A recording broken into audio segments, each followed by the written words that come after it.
faccia assurdo.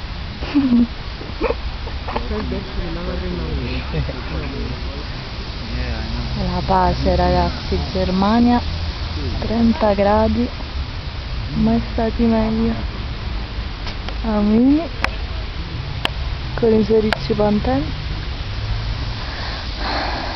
Ma prima o poi comunque farà fiducia e verrà qua a mangiare.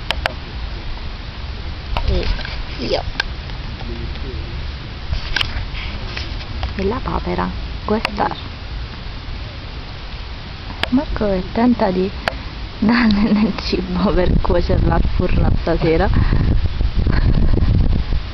E i capelli della bambina che vorrei io. Più o meno sì, funziona.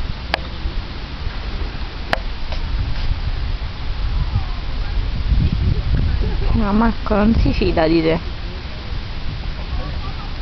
Eccola.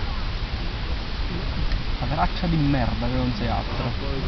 Ti do un calcio in culo di imparare.